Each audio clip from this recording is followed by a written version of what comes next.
बिस्मिल्लाहिर्रहमानिर्रहीम अस्सलामुअलैकुम। मैं हूं उमैस मुनीर, आप देख रहे हैं हमारा यूट्यूब चैनल। नाज़रीन, पाकिस्तान की दूसरी बड़ी और बिजिएस्ट बंदरगाह पोर्ट कासिम के मुतालिक एक बहुत बड़ी खबर सामने आ चुकी है। आप इसे खुशखबरी कहें तो गलत ना होगा।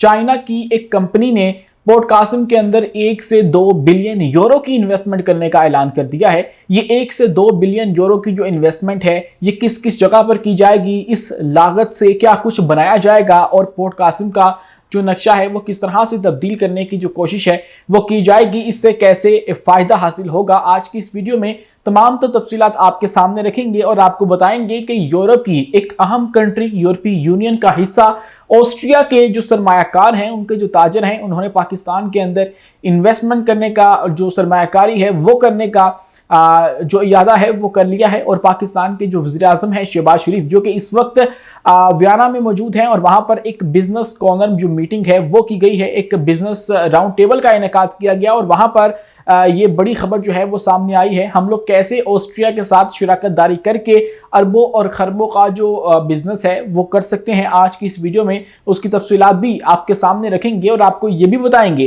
कि जनवरी 2026 के महीने में कौन सा जो सूबा है वो बाजी ले गया है तेलो गैस की दरियाफ्त के अंदर और कहां से कितना तेल निकला, इसकी चंद अहम तफसीलात भी आपके सामने रखेंगे। लेकिन आगे बढ़ने से पहले हमारी आपसे 10 गुजारिश है कि इस चैनल को लाइक करें, सब्सक्राइब करें और बेल आइकन को दबाना हर किस मत भूलें ताकि हर नई आने वाली वीडियो आप तक बर वक्त पहुंच सके। नाज़रीन, सबसे पहले अगर हम लोग बात करें तो जो चाइना का शेंगडू सिन्हू ग्रुप है उसने पाकिस्तान के वफाकी वजीर बराए जो बहरी अमूर हैं जुनैद चौधरी साहब, उनसे मुलाकात की है और इस मुलाकात में बात हुई है कि पोर्ट कासिम जो कि पाकिस्तान की सेकंड लार्जेस्ट पोर्ट है, बंदरगाह है, वहां पर इन्वेस्टमेंट की जाएगी और 1 से 2 अरब यूरो तक की सरमायाकारी जो है वो हो सकती है। इस मंसूबे का मकसद यह है कि पाकिस्तान के अंदर जो बहरी शोबा है वो मजबूत होगा, पाकिस्तान की जो हैवी इंडस्ट्री है उसको दोबारा से बहाल किया जाएगा और मुल्क में बड़ी सरमायाकारी आएगी। ऑब्वियसली पाकिस्तान के इंटरेस्ट के अंदर है। इस मंसूबे में होगा क्या क्या, इसके 3 हिस्से हैं। अगर हम इसको डिवाइड कर ले तो सबसे पहले एक स्टील जेटी, IOCB जेटी को दोबारा बहाल किया जाएगा। जेटी वो एक बारीक पट्टी होती है, लकड़ी की बनी हुई या स्टील की बनी हुई, जहां पर जहाज आपने अक्सर देखा होगा उसका एक हिस्सा समुद्र के अंदर होता है और बाकी जमीन के साथ कनेक्ट कर रहा होता है, जहां पे जहाज या कश्तियां जो हैं वो आकर रुकती हैं और वहां पे डोक वगैरह को जो है वो बांधा जाता है, कश्तियों को बांधा जाता है। ये उस हिस्से को जेटी कहते हैं। अब जेटी जो है वो बहाल की जाएगी। बड़ी बड़ी जो कश्तियां हैं उनको संभालने के लिए, उनके लिए एक पॉइंट बनाने के लिए इस जेटी को बनाया जाएगा। इस मंसूबे का पहला जो पार्ट है वो ये होगा। ये जेटी 55,000 से 75,000 डेड वेट टन तक बड़े जहाज संभाल सकती है।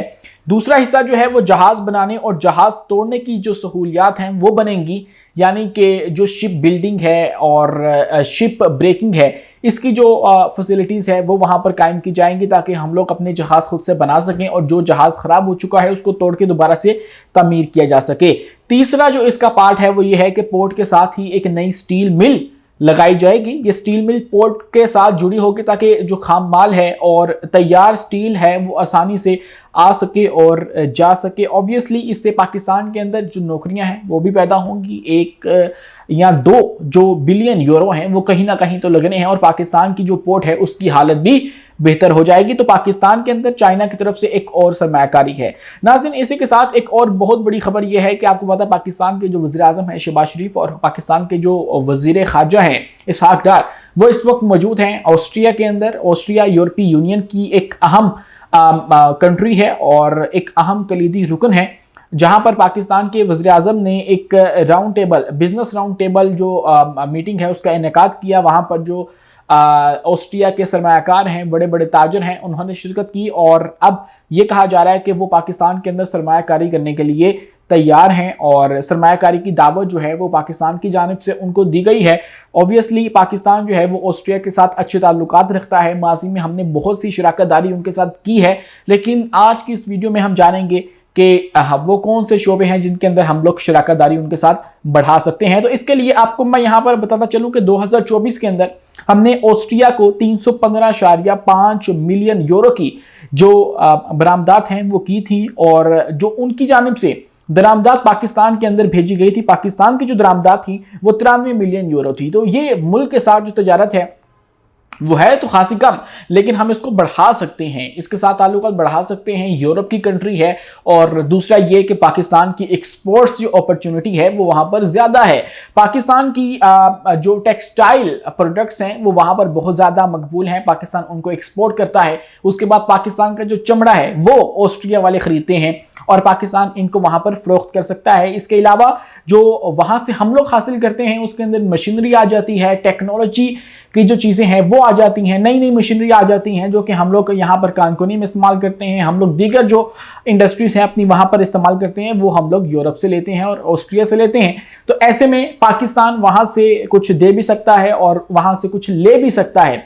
तो लेने के अंदर हम लोग ये कर सकते हैं कि हम लोग कानकुनी के अंदर उन सरमायाकारों को दावत देंगे कि आप लोग आकर यहाँ पर इन्वेस्ट करो। पाकिस्तान के अंदर जो कुदरती वसाइल हैं उनकी कमी नहीं है, और इसीलिए जो बड़ी बड़ी ताकतें हैं, सुपर पावर्स हैं, अमेरिका है, चाइना है, वो पाकिस्तान के अंदर इन्वेस्टमेंट जो है वो कर रही हैं ताकि हम लोग यहाँ से कुदरती जो खजाने हैं वो निकाल सकें। लेकिन इसीलिए फिर जो ऑस्ट्रिया है उसके लिए भी अपॉर्चुनिटी हो सकती है, वो यहाँ पर सरमायाकारी करेगा तो फिर यहाँ से उसके साथ भी कोई ना कोई जो मामला है वो किया जा सकता है। ऐसे में पाकिस्तान जो G2G मामलात हैं ऑस्ट्रिया के साथ वो भी लेकर चल रहा है, यानी कि गवर्नमेंट टू गवर्नमेंट, और G2B जो गवर्नमेंट टू एक कारोबार के साथ होते हैं, गवर्नमेंट टू बिजनेस होता है, वो भी लेकर चल रहा है। उसके बाद B2B जो बिजनेस टू बिजनेस है वो भी पाकिस्तान जो है वो उनके साथ लेकर चला है। तो ये एक अच्छी खबर है और एक अच्छी जो अपॉर्चुनिटी है वो पाकिस्तान के लिए पैदा हो सकती है। नाज़रीन, इसी के साथ आखिरी खबर में अगर आपके सामने रखूं तो जनवरी 2026 में पाकिस्तान की जो गैस और तेल की पैदावार है उसमें सिंध और खैबर पख्तूनख्वा ने बर्तरी हासिल की है, बाकी तमाम सूबों को जो है वो पीछे छोड़ दिया है। एक्सपेक्ट किया जा रहा था, सोचा जा रहा था कि बलूचिस्तान जो है वो एक बड़ा नाम है, वहाँ से तेल और गैस जो है वो ज़्यादा निकलता है, वहाँ पर ज़खायर ज़्यादा मौजूद हैं, लेकिन सिंध ने सबको पीछे छोड़ दिया है। सिंध ने गैस की पैदावार में 62% जो हिस्सा है वो डाला, जबकि बलूचिस्तान 21% और खैबर पख्तूनख्वा 14% हिस्सेदार रहा। पंजाब की गैस पैदावार सिर्फ 3% तक रही है। खाम तेल की पैदावार में खैबर पख्तूनख्वा ने 41% हिस्सा दिया, सिंध ने 40%, पंजाब ने 18% और बलूचिस्तान सिर्फ 1% रहा है। जनवरी में मजमूई खाम तेल की पैदावार तकरीबन 65,000 बैरल फी दिन रही है, जो गुज़श्ता साल के मुकाबले में 1% कम और पिछले माह के मुकाबले में 0.4% कमी के साथ रिपोर्ट इस वक्त की जा रही है। कौमी गैस पैदावार 2793 मिलियन मकब फीट फी दिन रिकॉर्ड की गई, जो पिछले साल के मुकाबले में 12% कम है, लेकिन पिछले माह के मुकाबले में 7% ज्यादा है। माया पेट्रोलियम गैस जो LPG है उसकी पैदावार 2012 टन फी दिन रही, जो सालाना बुनियाद पर 7% और माहाना बुनियाद पर 6% कमी जाहिर करती है। तरक्याती व्हील ड्रिलिंग पिछले माह के मुकाबले में 15% कम हुई है। आज के लिए इतना ही। अपने मेजबान उमैस मुनीर को दीजिए इजाजत, मिलते हैं अगली वीडियो में किसी नई मालूमात के साथ। शुक्रिया, अल्लाह हाफिज।